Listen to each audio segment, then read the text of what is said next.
Hay un barco a la deriva en algún lugar del océano sin tripulación. La última vez que alguien lo vio fue hace más de 50 años. Su historia recuerda a la del holandés errante, una embarcación destinada a navegar eternamente y a traer desgracia a quien la vea en el mar, o al menos eso dice la leyenda. Pero a diferencia del holandés errante, el SS Baichimo fue definitivamente real. Este fue construido para una compañía alemana en Hamburgo y comenzó como un barco de carga común. Comenzó a comerciar suministros entre Hamburgo y Suecia en el mar Báltico a partir de 1914. Tenía un potente motor de vapor y un casco hecho de acero. Unos años después pasó a ser propiedad británica. Luego, en los años 20, una compañía canadiense lo compró por alrededor de $18,000, una cantidad de dinero enorme en aquel entonces. El nuevo propietario, la compañía de la bahía de Hudson, utilizó activamente el barco durante varios años. Frecuentemente lo enviaban en viajes desde su puerto base en Escocia hacia Siberia, Alaska, el Yukón y los territorios del noroeste. También navegaba por el canal de Panamá e incluso por el canal de Suez, llevando a bordo pieles de animales para la venta. A veces también transportaba pasajeros. Había completado 9 viajes exitosos antes de que esta racha de buena suerte llegara a su fin. A partir de la década de 1930, el SS Baichimo comenzó a tener problemas con el hielo y las tormentas. Cuando quedó atrapado por primera vez en el hielo en octubre de 1931, algunos de los tripulantes lograron escapar hacia Alaska. 15 de los 22 marineros decidieron quedarse con su barco e intentar salvarlo. Llevaban a bordo pieles y otras cargas valiosas valoradas en aproximadamente $58,000. La empresa les envió suministros para sobrevivir el invierno. Establecieron un campamento cerca del barco con escotillas, lonas y otros materiales y descargaron la carga. A fines de noviembre, una ventisca azotó la zona y parecía que se había llevado el barco consigo. La plataforma de hielo había resistido, pero la embarcación se había soltado. Algunos miembros de la tripulación estaban seguros de que había naufragado, pero poco después escucharon a uno de los lugareños que había avistado su barco a unos 72 kilómetros de su campamento. La tripulación siguió adelante con sus vidas y el barco comenzó su viaje como un buque fugitivo. La gente avistaba el SS Baichimo aproximadamente una vez al año hasta 1969. Por lo general era visto cerca de la costa de Alaska. Un hombre que iba hacia Nome con su trineo de perros, prospectores, exploradores y cazadores de tesoros, todos afirmaron haber visto el SS Baichimo. Alguien intentó abordarlo y llevarlo al puerto, pero terminó varado en él durante días debido al terrible clima. Otros tuvieron más suerte y lograron llevarse un bote ballenero, algunos muebles y otros objetos valiosos del barco. Aquellos que se acercaron a él vieron que estaba dañado y le faltaba la hélice. Aún así se mantuvo a flote sin tripulación durante al menos 38 años y se convirtió en el barco fantasma que más tiempo ha navegado en la historia.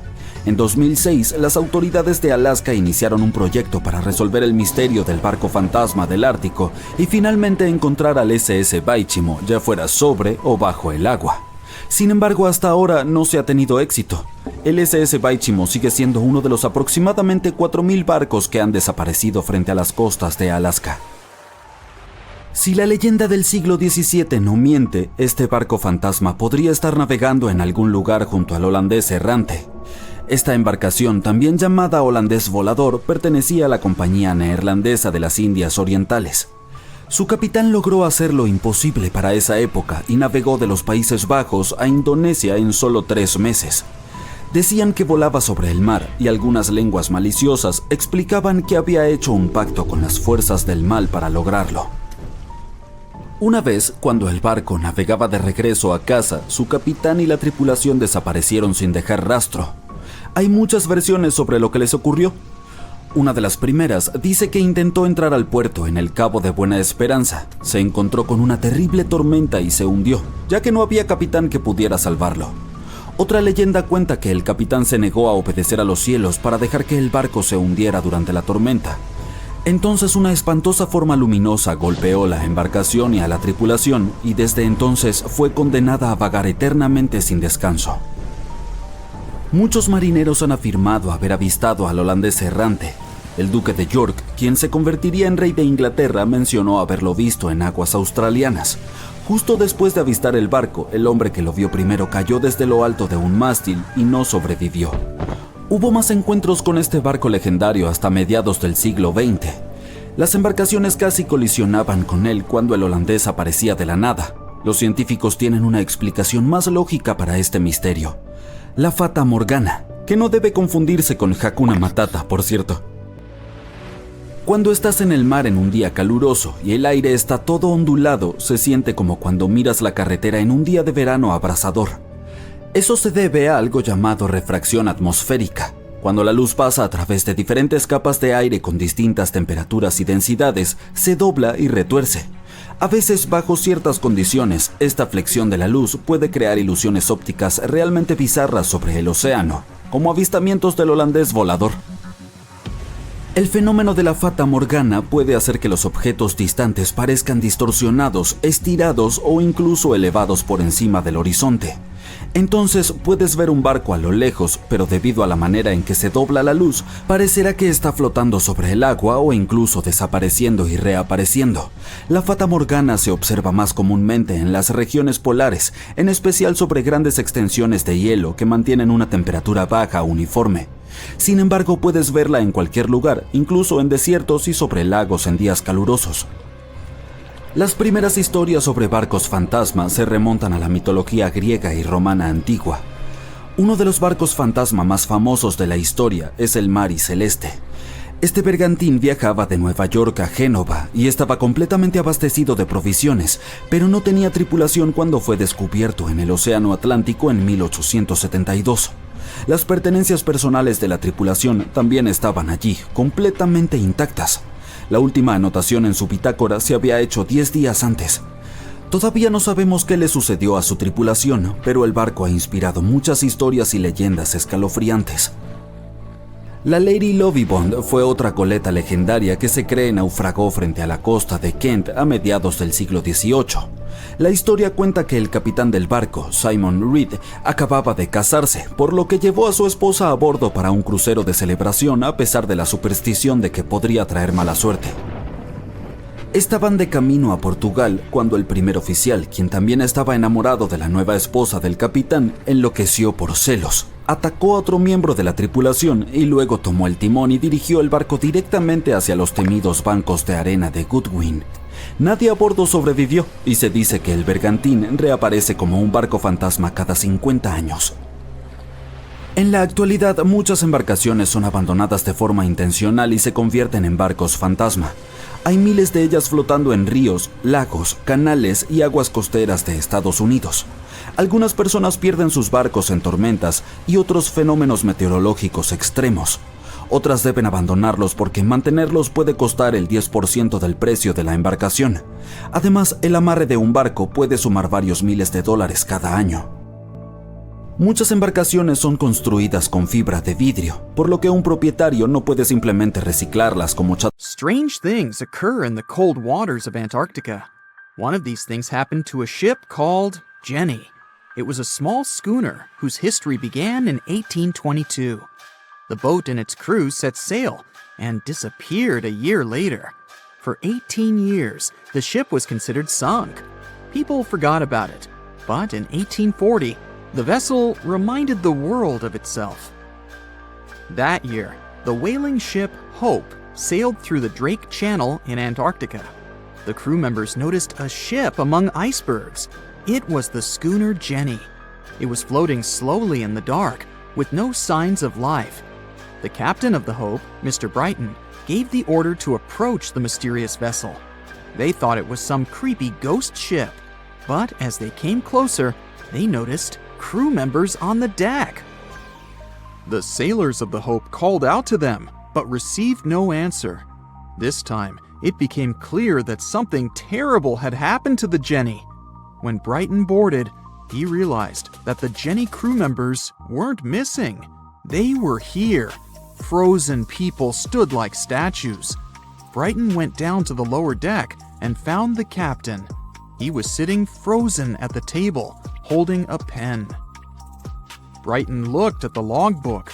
The last record was made on May 4th, 1823.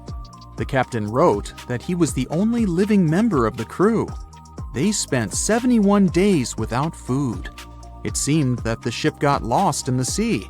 because its captain went off course or sailed into an iceberg, but no one knew for sure. After that, nobody ever saw the Jenny again. According to rumors, the crew of the Hope abandoned the frozen ship and left it to drift in the cold waters. According to other rumors, this whole story is fiction. The story of the Jenny was described in a German magazine in the middle of the 19th century. Still, there was no further evidence of the ship's existence. Already in our time, Cambridge University decided to explore the case of the Jenny. The researchers discovered that one of the crew members of the Hope, who didn't disclose his name, told someone the legend of the frozen ship. Someone shared the story with another guy, and it was published in a German magazine called Globus. And that's all. There was no other evidence. One of the most famous ghost ships was the Mary Celeste, and there's no doubt about its existence. The history of this vessel was documented in court. People wrote about it in newspapers, but the most exciting thing is that the ship continued to be used even after 10 people disappeared from its deck. The history of the Mary Celeste began in Canada in 1861. When it was first built, the ship was called the Amazon. It changed captains several times, and it also hit some rocks. The boat was sold, bought, then sold again, repaired, and sailed under the name Mary Celeste. In 1872, it had a new captain, Benjamin Briggs. He was a decent, brave man with a lot of experience in navigation. He had a beloved wife, a daughter, and a son. When he went on his last voyage, he took his wife and daughter with him, and his son stayed in America. In November of 1872, the Mary Celeste sailed from the port in New York with 10 people on board and disappeared. 8 days later, another ship, the Dei Gratia, also left New York and followed the same route. Dei Gratia's captain, David Morehouse, noticed the Mary Celeste and immediately realized something was wrong. The ship was moving too freely, as if no one was controlling it. The captain tried to contact the crew members, but no one answered him. Then, together with other sailors, he climbed aboard the Mary Celeste. The ship was in good condition. There was no damage. The hold was slightly filled with water, but it could be easily pumped out. Everything seemed fine, but one lifeboat was missing. The crew members' valuables were in their cabins. The cargo was in the hold. The supplies of water and food were untouched. Judging by the records in the logbook, the ship was caught in a storm, but it was not too strong. Other ships also sailed through this storm, but nothing bad happened to them. The last record was dated November 25th, and it claimed that everything was fine. The sails of the Mary Celeste were slightly damaged, but perhaps it happened after the crew had disappeared. The whole ship was in excellent condition, but what made the people leave it? Part of the crew of the Dei Gratia stayed on board the Mary Celeste to bring it to dry land. Everything went well. They delivered the ship to the closest port. Next, the captain of the Dei Gratia appeared before the court and told about what had happened. However, the prosecutor and the judge didn't want to believe in the story of the Mary Celeste. They were sure the captain got rid of the ship's crew to get money for its cargo. According to the maritime laws of that time, if you found a ghost ship with valuable cargo, then a substantial part of this cargo belonged to you. So, many people thought that David Morehouse decided to earn some money. This version seemed to be more valid than the one about the mysterious disappearance of 10 people. Fortunately, no one accused the captain of committing a crime. They thanked him for his service and gave him a monetary reward. However, his reputation was damaged, which greatly affected his career, as many believed he attacked the crew of the Mary Celeste. But even after this terrible case, trial, and investigation, the story was not over. The Mary Celeste was still an expensive and efficient vessel. It sailed several times, but then one captain crashed it into the reefs to get insurance. The court revealed this deception and accused the captain of intentional property damage. The story of the Mary Celeste became famous all over the world. People began to build their theories, realistic and not. Someone believed the ship had sailed through the Bermuda Triangle, but this version was quickly refuted, as the route of the Mary Celeste passed thousands of miles away from the Bermuda region. Did the Kraken or another giant monster attack the ship? Nope. Since the boat was found in almost perfect condition, there were no signs of a struggle. One of the most popular versions was that the crew of the Mary Celeste stole some valuable cargo and sailed to Spain on the rescue boat. However, those who knew Captain Benjamin Briggs said he was a good, honest man. Besides, he had a son in New York, and Briggs would never leave him. A more thorough investigation revealed that a series of accidental circumstances could have caused the disappearance of the ship's crew. Before its last voyage, the vessel delivered coal. Perhaps the pump intended for pumping water got clogged with coal after that. And when the ship got into a storm, the hold filled with water and the pump broke. The captain couldn't understand the amount of water because numerous barrels in the cargo hold blocked the view. Benjamin Briggs assumed it was dangerous to stay on the ship during a storm, so he evacuated with the passengers on a lifeboat. Perhaps they were close to land and decided to sail there, but the storm intensified and overturned the boat.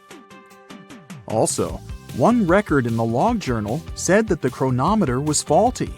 It was a device that helped to determine your location at sea using longitude. Briggs got lost and didn't know which way to sail. The storm was strong, and he couldn't determine whether the ship would sink. Perhaps Briggs decided to leave the ship in a rescue boat when he saw the coast of the Azores. The uniqueness of this ghost ship case is that, unlike many others, you can investigate it yourself. There's a lot of information about the Mary Celeste on the internet. There are documentaries and research articles. Perhaps you'll be able to notice something that others haven't seen and solve the mystery of the disappearance of 10 people. Dicen que nada se pierde realmente. Y es cierto, descubramos algunos barcos congelados en el tiempo. El primero es más que fascinante. Se trata del naufragio de Anticitera.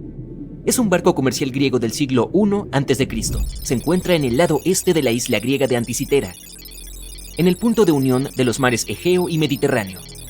Unos 2000 años después, en 1900, un grupo de buceadores griegos descubrió el naufragio. Se dirigían a Túnez, pero se vieron obligados a refugiarse de una tormenta en una isla cercana. Como no podían ir a ningún sitio, decidieron buscar esponjas hasta que el tiempo se calmara. Uno de los buzos halló el naufragio a una profundidad de unos 40 metros. Imagina que alguien va a buscar esponjas, pero que regresa a la superficie con tesoros arqueológicos. El capitán del barco habló con los funcionarios griegos y ellos enviaron 2 barcos a los restos. La operación de salvamento fue un éxito, y los descubrimientos se encuentran ahora en el Museo Arqueológico Nacional de Atenas. Entre los hallazgos se encuentran 3 caballos de mármol de tamaño natural, joyas, monedas y cientos de obras de arte, incluida una estatua colosal de Hércules de 2 metros de altura. Entre estos tesoros, el efebo de Anticitera, una estatua de bronce de un hombre joven, fue el que más llamó la atención, ya que no responde a ningún modelo iconográfico conocido, y no se conocen copias de su tipo. Sostenía un objeto esférico en la mano. Los estudiosos tienen diferentes teorías sobre quién podría ser esa persona, pero aún no hay consenso. Más de 70 años después, Jacques-Yves Cousteau y su equipo fueron a la zona y recuperaron cientos de artefactos más, así como los restos de 4 personas. También descubrieron un complejo conjunto de engranajes entrelazados, capaces de predecir el movimiento del Sol, la Luna y varios planetas. El mecanismo también puede indicar la hora de los eclipses solares y lunares con años de antelación. Piensa en este mecanismo de Anticitera como un primitivo calendario informático, ya sabes, para planificar eventos importantes como actividades agrícolas, rituales religiosos y los Juegos Olímpicos. Estos artefactos encontrados en los restos de Anticitera son algunos de los hallazgos más importantes de la arqueología moderna. El propio mecanismo de Anticitera ha cambiado nuestra percepción de los límites de la tecnología antigua. tiene un diseño sofisticado y fue fabricado hace más de 1000 años. Incluso después de todos estos sorprendentes descubrimientos, los expertos creen que el lugar del naufragio permanece inexplorado en buena medida. Esto se debe principalmente a su ubicación y al paisaje del fondo marino sobre el que descansa el barco.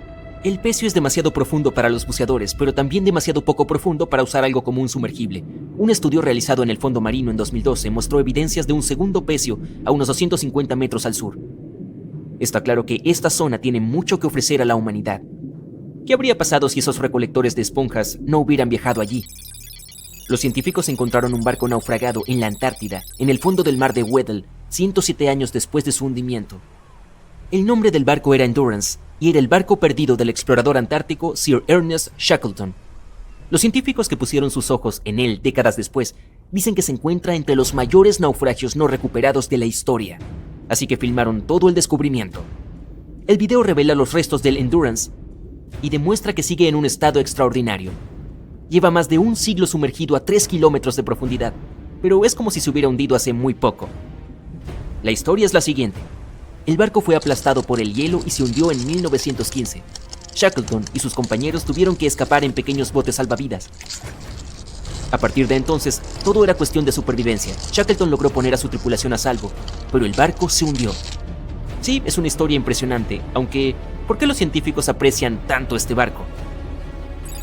En primer lugar, la expedición imperial transantártica de Shackleton navegó para realizar la primera travesía terrestre de la Antártida.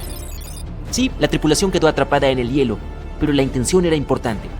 En segundo lugar, se trata del propio desafío de hallar el naufragio. El mar de Weddell está casi siempre cubierto por un grueso hielo marino, el mismo que hizo que el Endurance se hundiera. Acercarse al lugar del presunto hundimiento es súper difícil y ni hablar de llevar a cabo la investigación. Los expertos del equipo de exposiciones modernas previeron el momento con la menor extensión del hielo marino antártico utilizando imágenes satelitales. Se dieron cuenta de que el clima estaba a su favor para iniciar una expedición. El Dr. John Shears dijo que han completado con éxito la búsqueda de naufragios más difícil del mundo luchando contra un hielo marino en constante cambio, ventiscas y temperaturas que descienden a menos 18 grados Celsius. Si estas condiciones son las favorables, no puedo imaginar las peores condiciones en la Antártida. Por último, mira esto, es madera. Está en muy buen estado y es posible leer el nombre del barco. Aún es visible. El arqueólogo marino Mensum Bond dice que este es el mejor naufragio de madera que ha descubierto. Tiene una carrera de 50 años, así que le creo. ¿Cómo es que la madera no está podrida? La doctora Michelle Taylor, bióloga de las profundidades polares, asegura que la madera se ha deteriorado poco porque los animales que comen madera no se encuentran en esta región libre de bosques de la Antártida. Los trabajadores de una mina de carbón en el este de Serbia descubrieron 3 naufragios que llevaban allí al menos 1300 años. El mayor de los naufragios es una antigua flota romana. Tiene unos 15 metros de largo y un fondo plano. Se calcula que el barco podía llevar una tripulación de 30 a 35 personas.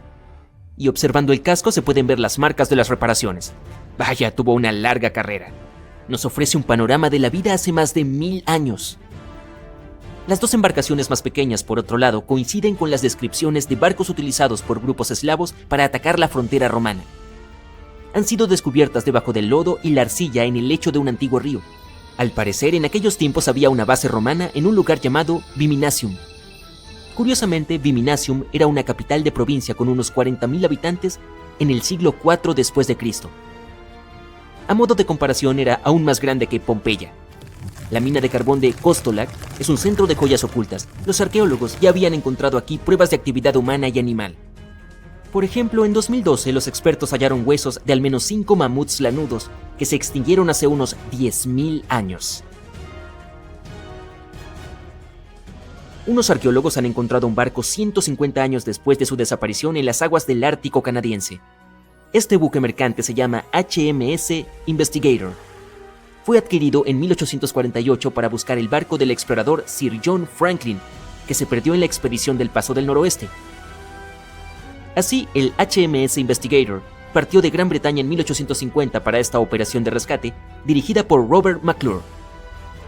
El capitán se dio cuenta de que se encontraba en la etapa final del Paso del Noroeste, la ruta marítima a través de América del Norte. Sin embargo, antes de que pudiera adentrarse en el mar de Beaufort, el barco de 122 toneladas se atascó en el grueso hielo. La tripulación pasó el invierno en el estrecho del Príncipe de Gales. En el verano siguiente, McClure intentó, una vez más, navegar hasta el final del paso, pero el hielo volvió a bloquearle el camino. La tripulación se vio obligada a abandonar el barco por segunda vez. McClure los llevó a la Bahía de la Misericordia y allí permanecieron hasta 1853, cuando la tripulación del HMS Resolute los rescató. Imagínalo, una tripulación de 60 personas tuvo que pasar 3 inviernos en el Ártico sin saber si sobrevivirían. Más tarde, el barco fue hallado en posición vertical a una profundidad de unos 11 metros. Estaba en muy buen estado. El agua del Ártico impidió que la cubierta exterior se deteriorara rápidamente. El contorno del barco y su madera pueden apreciarse sin problemas. Además, los arqueólogos han descubierto artefactos en tierra abandonados por los marineros. Habían descargado todo antes de abandonar el Investigator. También han descubierto 3 tumbas de marineros y un naufragio de la Marina Británica en la zona. Me pregunto qué más podrían encontrar allí. En 1945, 5 aviones TBF Avenger despegaron para realizar un ejercicio de entrenamiento de rutina alrededor del Triángulo de las Bermudas. En medio del ejercicio, los aviones fueron alcanzados por una intensa lluvia y fuertes vientos, a pesar del pronóstico de tiempo despejado. Los pilotos se desorientaron extremadamente y llamaron por radio a la base para informar que su equipo de navegación había dejado de funcionar.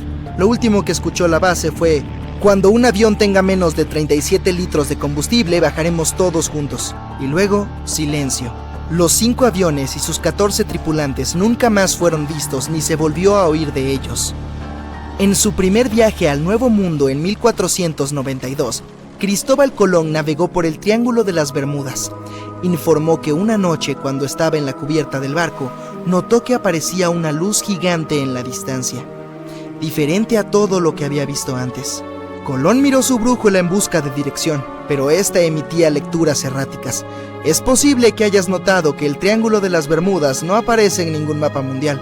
Esto se debe a que las instituciones oficiales se niegan a reconocer que el área realmente existe. Una teoría popular sugiere que las olas rebeldes son responsables de muchas desapariciones.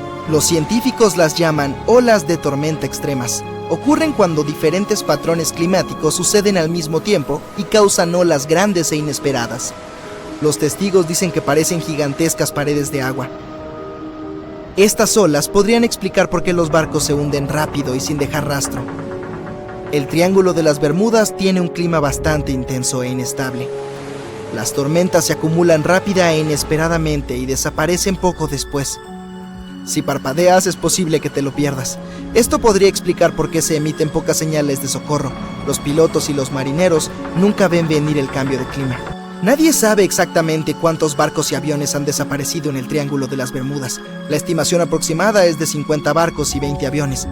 La mayoría de las veces, las desapariciones no tuvieron explicación y nunca se han encontrado restos. Otra extraña teoría que intenta resolver el misterio del Triángulo de las Bermudas pertenece a Charles Berlitz. Insiste en que el área es el hogar de la ciudad perdida de la Atlántida. Los barcos y aviones desaparecidos y el mal funcionamiento del equipo, según él, fueron causados por rayos de energía emitidos por unos cristales especiales que alimentan la Atlántida. Si bien esto suena tonto, la teoría de Berlitz fue lo suficientemente convincente como para que más de 20 millones de personas compraran su libro en todo el mundo. En el año 1800, un gran velero llamado USS Pickering partió de los Estados Unidos rumbo a las Indias Occidentales. El barco navegó hacia el Triángulo de las Bermudas junto con su tripulación de 90 hombres y nunca más se supo de él. El USS Pickering fue el primer barco confirmado en desaparecer en el Triángulo de las Bermudas. Se cree que fue arrastrado por una tormenta, pero como nunca se encontraron restos, no podemos saberlo con seguridad. Cuando desaparecieron los aviones TBF Avenger, se llevó a cabo una operación de búsqueda masiva. Barcos y aviones buscaron en el Triángulo de las Bermudas cualquier señal de ellos. Una de las naves que hacía la búsqueda era un hidrodeslizador PBM-5 Mariner. Partió a las 7:27 p.m. y envió un mensaje de radio de rutina 3 minutos después. Nunca más se supo de él. No se encontraron rastros del hidrodeslizador de rescate ni de los 5 aviones Avenger. Se inició una gran investigación sobre la desaparición de todos estos vehículos, pero nunca se descubrió nada. Esta área particular del océano es una de las rutas marítimas más transitadas del mundo. Algunos escépticos creen que este hecho resuelve el misterio asociado a este lugar. Estadísticamente, cuanto más concurrida es una zona, mayor es la frecuencia de accidentes y desapariciones en ella. Si bien esto tiene sentido, la frecuencia de las desapariciones no es una explicación válida del misterio del Triángulo de las Bermudas, sino la imposibilidad de encontrar las causas y la inexistencia de restos. En el fondo del océano, los organismos en descomposición liberan grandes concentraciones de gas metano que queda atrapado bajo el agua. Este gas puede acumularse hasta que ¡boom!, estalla.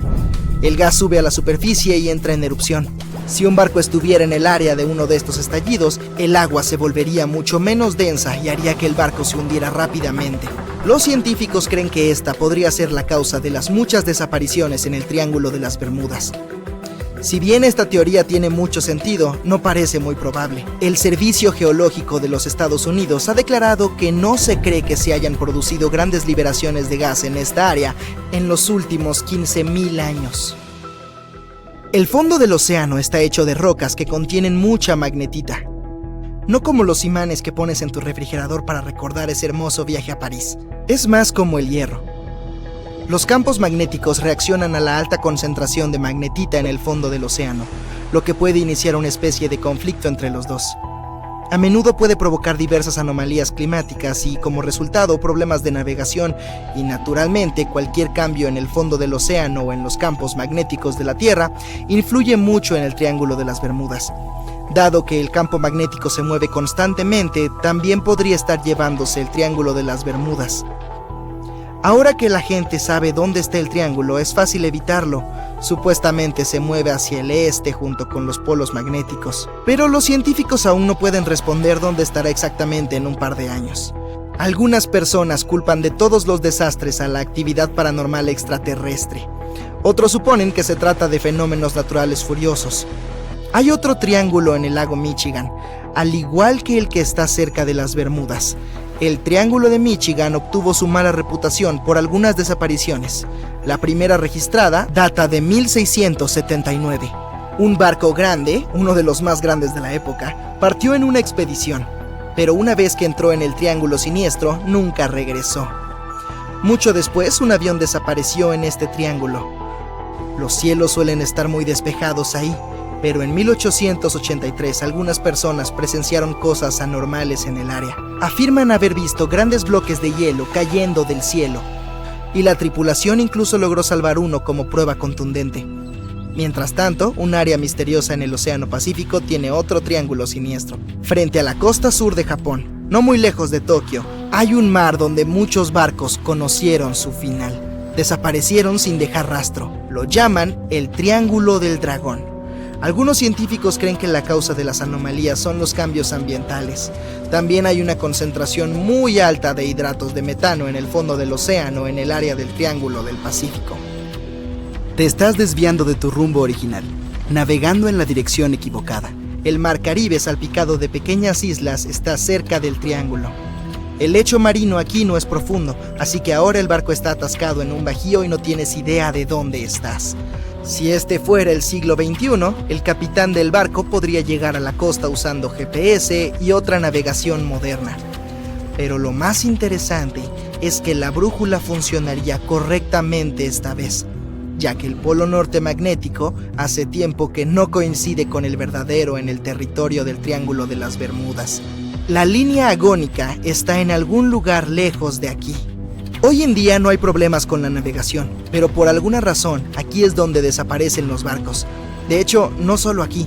A lo largo del Océano Atlántico hay lugares donde desaparecieron muchos más. El Triángulo de las Bermudas ni siquiera está entre los primeros 10 de tales lugares. Una de las principales razones por las que muchos barcos se pierden aquí es que una de las rutas marítimas más populares del Atlántico pasa por el Triángulo de las Bermudas. Y cuantos más barcos hay en un lugar, más naufragios habrá. Es cuestión de simple probabilidad. Otras teorías dicen que hay una grieta espacio-temporal en esta región. Barcos y aviones caen en esta grieta y terminan en el pasado o en el futuro. Pero por alguna razón, no hay una sola prueba de este mito. No hay motivo para pensar que la grieta esté escondida en algún lugar de ahí. La base de una civilización extraterrestre se encuentra en el Triángulo de las Bermudas. Los visitantes de otras galaxias roban barcos junto con la tripulación para que nadie encuentre sus restos.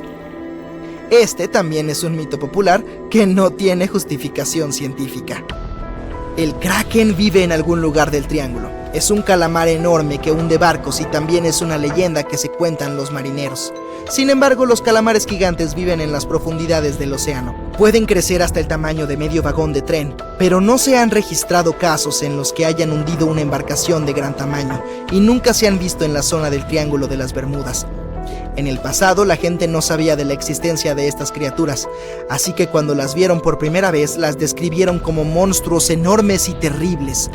Los calamares gigantes son una de las criaturas más escurridizas de la Tierra, y los científicos tuvieron que usar equipos de sonar para encontrarlos. No les gusta salir de las profundidades oscuras y es probable que teman el sonido de cualquier barco, así que eso debería eliminar al calamar como sospechoso. Recientemente se ha convertido en un lugar popular para muchos turistas que buscan el sitio perfecto para alejarse de todo. Si tienes suerte, tal vez encuentres aquí un maravilloso día soleado, pero lo más probable es que termines teniendo muchos días de niebla. Seamos honestos, también tienen un atractivo especial. Esta encantadora isla con forma de sonrisa se llama Isla Sable. Se encuentra a 305 kilómetros de la parte continental de Nueva Escocia. No fue accesible al público en general hasta 2013, que fue cuando se agregó a la lista de parques nacionales de Canadá. Puedes llegar aquí en avión o barco, pero de todos modos, ¿qué tiene de encantador este lugar? Debe haber algo, ya que el número de turistas crece cada año. En primer lugar, aquí hay una cantidad espectacular de caballos salvajes. Hay entre 200 y 500 caballos deambulando libremente por toda la isla. También hay una gran población de focas grises. Además, es el único lugar de cría de una rara especie de ave llamada gorrión de Ipswich. Si ya estás considerando viajar aquí, hay algunas cosas que debes saber primero. ¿Recuerdas esa niebla que mencioné antes? Bueno, resulta que este es el lugar con más niebla de las islas marítimas canadienses. Hablo de 127 días de niebla cada año en promedio. Durante esos días, la Isla Sable literalmente desaparece bajo una espesa capa de niebla. Tampoco podrás explorar el lugar por tu cuenta. Las normas locales establecen que los visitantes deben viajar en grupo y también deben mantener una distancia de 60 metros de la vida silvestre. Tan encantador como puede ser este lugar, guarda un oscuro secreto escondido debajo de las dunas de arena, y no tiene nada que ver con las hermosas criaturas que viven aquí o con la vegetación única de la isla. Además de ser conocida por sus caballos y focas, la Isla Sable es famosa por una abrumadora cantidad de naufragios. A lo largo de los años, alrededor de 350 barcos se han hundido aquí, en estos bancos de arena. Cuando los sobrevivientes describieron sus experiencias, mencionaron las duras condiciones climáticas que había cerca de esta misteriosa isla. La isla también se abrió camino en la literatura cuando se describió en un libro llamado La Tormenta Perfecta, que fue escrito por Sebastian Junger y publicado en 1997. El libro tuvo tanto éxito que luego fue adaptado para la pantalla grande en 2000, con George Clooney en el papel principal. El primer naufragio registrado cerca de la Isla Sable se remonta a 1583. El barco se llamaba HMS Delight y estaba bajo el mando del aventurero y explorador británico Sir Humphrey Gilbert. Solo 17 personas lograron sobrevivir a la catástrofe escapando en un pequeño bote. Los registros mencionan que pasaron 7 días en el mar antes de llegar a las costas de Terranova. En 1884, otro navío llamado de Nicosia también luchó en la espesa niebla. El barco quedó completamente destruido, pero afortunadamente los 18 miembros de la tripulación lograron sobrevivir. El hijo del capitán casi se pierde en el mar cuando el bote salvavidas al que estaba subiendo volcó. De alguna manera logró permanecer debajo del bote, que estaba completamente sumergido. Finalmente logró emerger del agua y fue rescatado por segunda vez. Entre los años 1947 y 1999 hubo una relativa tranquilidad en la isla. Sin embargo, en 1999 un yate llamado The Merrimack encalló cerca de la costa de la isla alrededor de las 2 de la madrugada del 27 de julio. El bote de fibra de vidrio de 12 metros tenía una tripulación de solo 3 personas. Unos trabajadores de exploración de gas natural que por suerte no estaban muy lejos los rescataron. La tripulación logró volar a salvo a Halifax al día siguiente. El dueño del Merrimack trató de recuperar su bote contratando a un pescador local. Desafortunadamente, esta operación no tuvo éxito, ya que solo se salvaron los accesorios del yate. La arena y las olas no tardaron más de 6 semanas en aplastar y romper por completo el casco del Merrimack. Entonces, ¿qué tiene este lugar que es tan peligroso para los barcos? ¿Tiene algo que ver con el clima? ¿O tal vez haya otras fuerzas? La explicación resulta ser un poco más compleja y no fue fácil de encontrar, al menos no en el siglo XVI. En primer lugar, la isla se encuentra en una de las zonas de pesca más ricas del mundo, dado que también está cerca de una de las principales rutas marítimas entre Europa y América del Norte. Cientos de barcos pasan por allí cada año. La probabilidad de naufragio aumenta cuando hay tantos barcos deambulando por la zona. La isla Sable también se encuentra en el camino de la mayoría de las tormentas que avanzan por la costa atlántica de América del Norte. No sorprende que los barcos a menudo se lancen directamente a las costas de esta isla. El clima también tiene mucho que ver. Durante la temporada de verano, el aire cálido de la corriente del Golfo crea una densa niebla al fusionarse con el aire que se enfrió debido a la corriente del Labrador que pasa por allí. La isla Sable está al lado del punto de encuentro de 3 corrientes oceánicas principales: la corriente del Golfo, la corriente del Labrador y la corriente de Bear Isle. Desde la década de 1950, los radares y otras herramientas de navegación modernas también se han utilizado en embarcaciones comerciales. Hasta entonces, el sextante era el principal instrumento utilizado para averiguar la ubicación de un barco. No significa que los sextantes no fueran precisos, pero este instrumento no podría funcionar correctamente sin una vista clara del sol o las estrellas, lo que significa que no era de mucha ayuda con una niebla densa como la que rodea la isla. A menudo durante el mal tiempo, el capitán navegaba confiando en su experiencia e intuición y en función de la velocidad y la dirección del barco. Es por eso que la mayoría de los sobrevivientes de naufragios cerca de la isla Sable afirmaron que el capitán había calculado mal la posición y el barco se estrelló con la isla por accidente. Esta tierra arenosa y polvorienta es tan hostil para los barcos como para los árboles. Según los informes, hay un solo árbol en toda la isla y se parece más a un arbusto. En realidad es un pino, y dado que los famosos caballos del lugar no lo ven como una fuente de alimento, de alguna manera logró sobrevivir. Los informes dicen que el árbol fue plantado en la década de 1950. Las autoridades locales estaban tratando de hacer crecer un bosque en la isla para hacerla un poco más acogedora.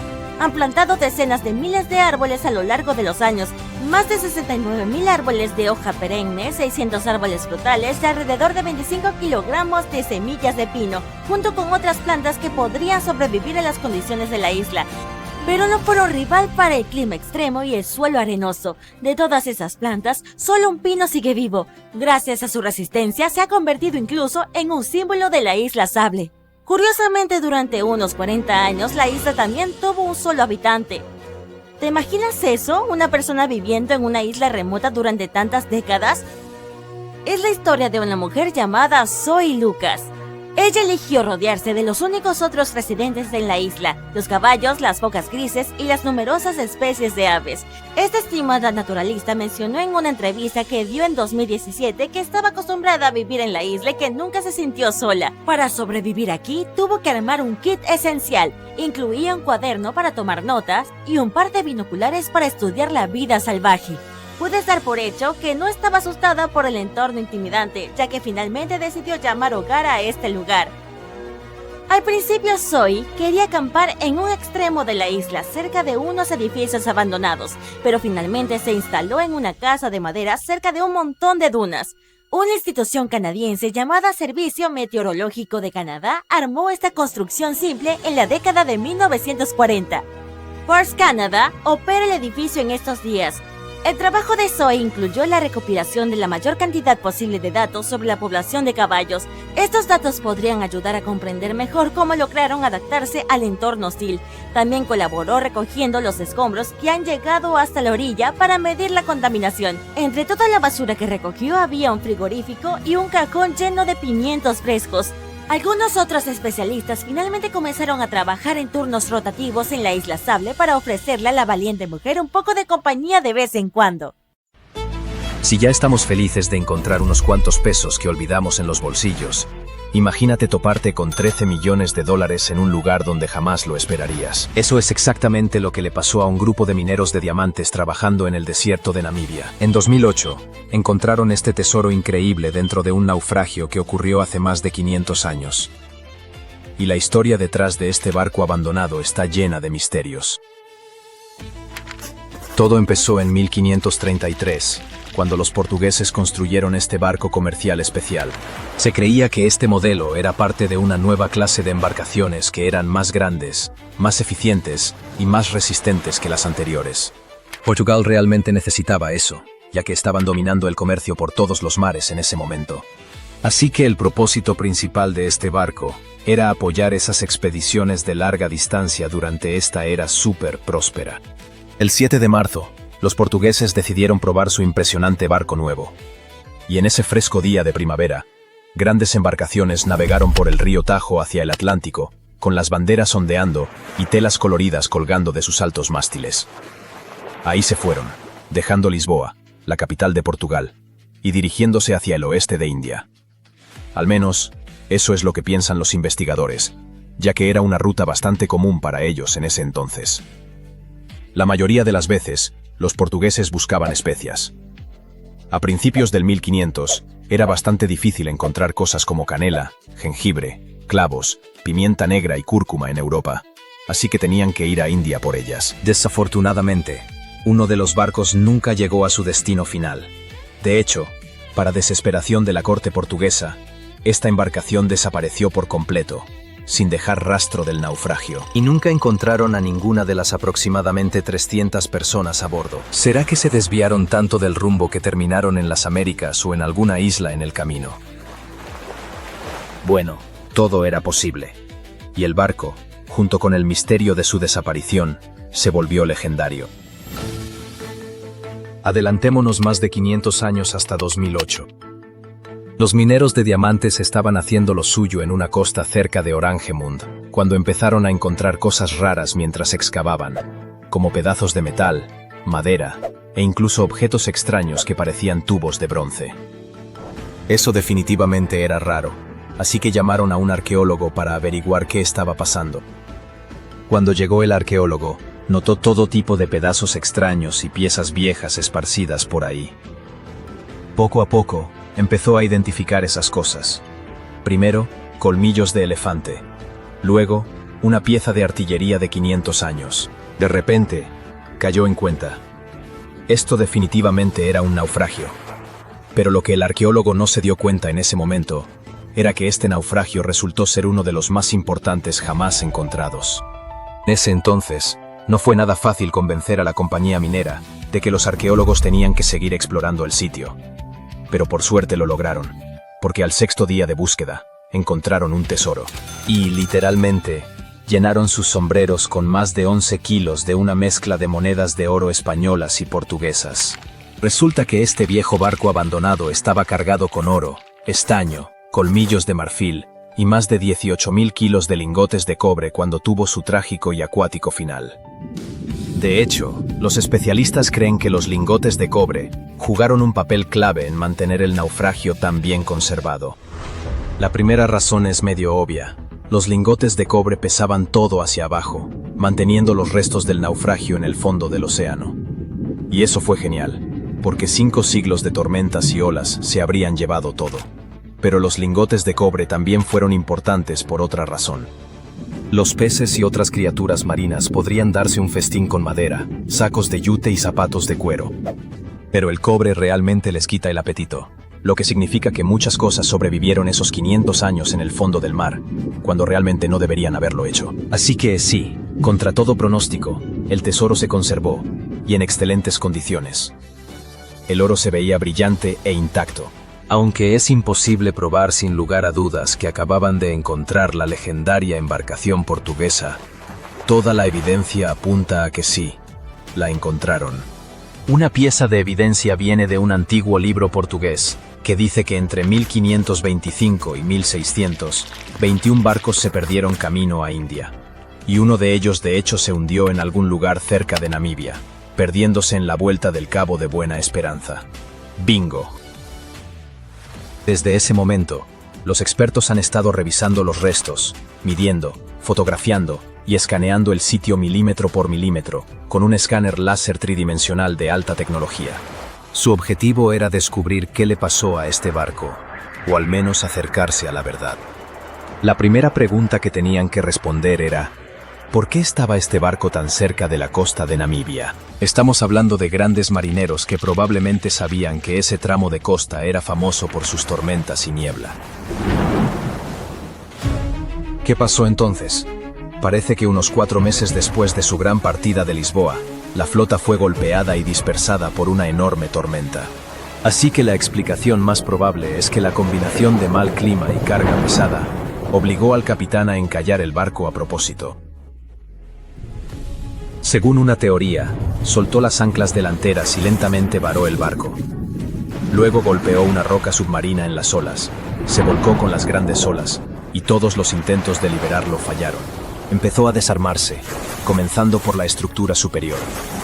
En ese momento, el cofre del tesoro cayó de la cabina del capitán y se hundió hasta el lecho marino. Eventualmente quedó aplastado y atrapado, pero también estuvo protegido por un gran pedazo del costado del barco que se rompió cuando el casco se desarmó. Ok, pero ¿qué pasó con la gente a bordo? Las tormentas de invierno en la costa de Namibia pueden ser brutales, con vientos de más de 130 kilómetros por hora y olas enormes, haciendo casi imposible llegar a la orilla. Pero si la tormenta se calmó en algún momento, es posible que el naufragio tuviera sobrevivientes. O sea, sí encontraron algunos huesos de dedos de pie humanos, sugiriendo que al menos una persona no lo logró. Pero estos fueron los únicos restos humanos que se recuperaron. Tampoco encontraron muchas pertenencias personales, lo que lleva a los arqueólogos a pensar que la mayoría de la gente a bordo probablemente llegó a tierra, a pesar de que el barco se desarmó. Pero no podemos decir que esto fue un final feliz. Sí, la mayoría podría haber sobrevivido al naufragio, pero terminaron en uno de los lugares más duros de la Tierra, un tramo vacío de arena y matorrales por cientos de kilómetros. Era invierno, así que tenían frío, estaban mojados y exhaustos sin esperanza de rescate. Nadie sabía que estaban vivos o dónde encontrarlos. Además, ningún barco probablemente pasaría por ahí, ya que estaban lejos de las rutas usuales. Regresar a Portugal parecía imposible.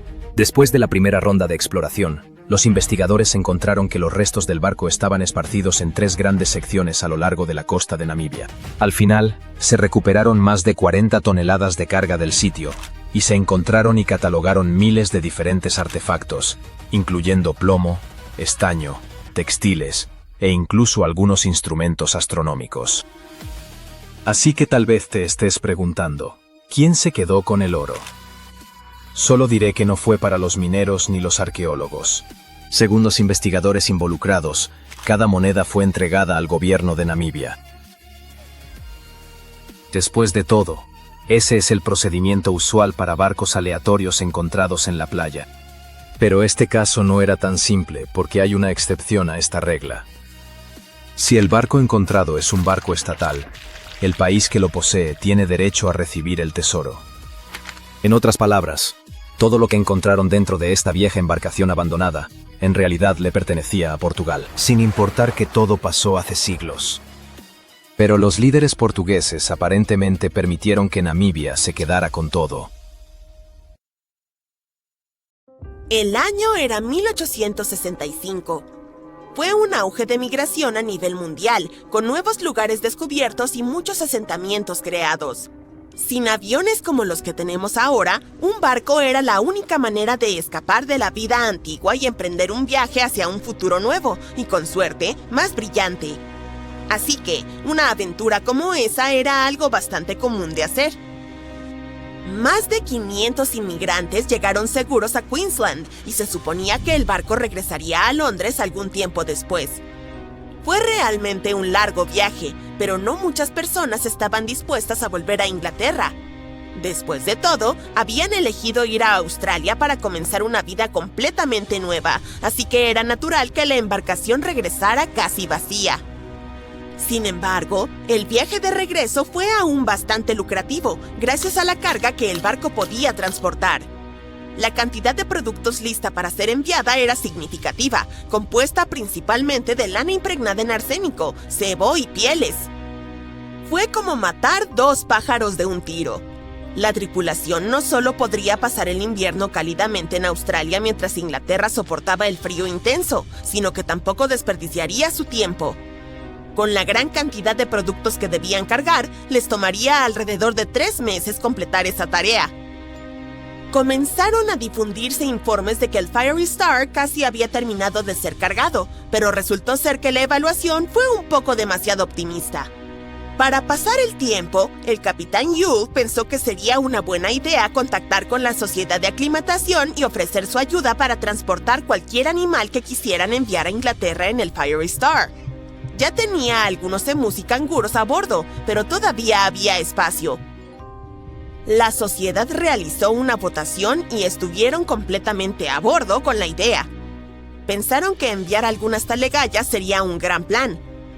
Aunque ya había algunas de estas aves en Inglaterra, la sociedad francesa necesitaba un par y podían enviarlas allí a través de Inglaterra. Pero el equipo no sabía que toda esa carga, todos los productos que estaban dispuestos a vender en Inglaterra, finalmente conduciría a la destrucción del barco. El Fiery Star no solo se perdió, sino que la mayoría de las personas a bordo no sobrevivieron para completar el viaje. Era 23 de marzo. Ese fue el día en que finalmente se publicó el manifiesto del barco. Un manifiesto es una lista que detalla la carga, los pasajeros y la tripulación de una embarcación, avión o vehículo, principalmente para los funcionarios de aduanas. Este documento ayuda a los involucrados en el transporte a verificar que todos y todo lo que se cargó sigue a bordo cuando el vehículo llega a su destino. Una vez que se publica, significa que el barco está casi listo para zarpar. Había 3 formas posibles de acomodar a los pasajeros. Primero, estaba el saloon, el nombre anticuado para la primera clase. Luego, estaba la segunda cabina, que lógicamente era la segunda clase. Finalmente, estaba la tercera clase, la forma más barata de alojamiento para pasajeros en un barco. A finales del siglo XIX y principios del siglo XX, muchas personas viajaron desde sus tierras natales a América del Norte y Australia en busca de un nuevo comienzo. La mayoría de ellos eran pobres y tenían fondos limitados para viajar. En total, había 8 personas en el saloon, otras 8 en la segunda cabina y solo 21 pasajeros en tercera clase. De los 37 pasajeros, solo uno, John Omand, salió con vida. Él compró un boleto para la tercera clase. Así que, a diferencia de la situación del Titanic, en este caso, la clase no importó realmente. La lista de miembros de la tripulación no era tan detallada como la de los pasajeros. Se sabía que, en total, había alrededor de 55 personas en la tripulación, desde marineros aptos hasta miembros del equipo simplemente llamados muchachos. Pero algo me dice que la tripulación no era realmente tan importante para el capitán. En realidad, todo lo que le importaba era ganar tanto dinero como fuera posible, incluso si eso requería que se transportaran toneladas de carga peligrosa e inflamable. De los más de 50 miembros de la tripulación, solo 17 sobrevivieron a ese viaje. Pero hubo en realidad un miembro de la tripulación más que sobrevivió por accidente, simplemente porque no le dejaron subir a bordo. Sarah Johnston se disfrazó de hombre y planeó colarse en el barco. Sin embargo, algo en su apariencia hizo que el capitán sospechara, así que llamó a la policía y le pidió a Sarah que abandonara el barco porque no quería que se produjera ningún comportamiento inmoral. Bueno, le salvó la vida. Para él, ese fue su último viaje. El capitán, W. Hunter Yule, era aparentemente una verdadera celebridad. Ya tenía un historial de haber desembarcado inmigrantes de manera segura el año anterior, así que aparentemente no había motivo para preocuparse. El viaje prometía ser seguro. El velero Fiery Star zarpó de Moreton Bay rumbo a Londres. Los pasajeros ocuparon sus lugares. La carga ya había sido embarcada. La lista completa era sorprendente. Además de toda la lana, sebo, algodón, cueros y cuernos, también había 6 cajas de arrurús y varios otros bultos. Y no podemos olvidar los animales que el capitán también llevó a bordo. El 1 de abril de 1865, el Fiery Star estaba lejos, pero aún era observable al este mientras se dirigía hacia el Océano Pacífico. Esta fue la última información disponible hasta el 26 de mayo, cuando surgieron las noticias de su destrucción desde Brisbane. El diario del oficial en jefe William Sargent reveló que el Fiery Star tardó 12 días en alcanzar el extremo sur de Nueva Zelanda, lo cual sucedió el 11 de abril de 1865. El viaje iba bien hasta que el 17 de abril los mares agitados destruyeron 2 botes largos. El 19 de abril, un fuerte olor a humo alertó al capitán. Al revisar, encontró la bodega inferior completamente llena de humo debido a un incendio alimentado por la carga inflamable del barco. Las escotillas fueron cerradas de inmediato para intentar contener las llamas, pero al día siguiente, el calor y el humo tóxico obligaron a los pasajeros a salir de sus camarotes. George Mayber fue uno de los afortunados sobrevivientes. Era el ingeniero del barco y recordó los caóticos eventos del 20 de abril, cuando el capitán Yude y la mayoría de la tripulación y los pasajeros intentaron evacuar en medio del mal tiempo. Alrededor de las 6 de la tarde, el barco comenzó a llenarse de agua y, sin mucho aviso, el capitán Yude, 4 miembros de la tripulación y algunas pasajeras se subieron a un bote salvavidas y zarparon. El siguiente bote, dirigido por el segundo oficial, el señor Adio, era un gig, seguido de un jollyboat abarrotado. Por último, había un bote central que apenas era apto para navegar, con 2 hombres que sacaban agua constantemente para mantenerlo a flote. El plan era que las embarcaciones permanecieran cerca del Fiery Star durante la noche y se dirigieran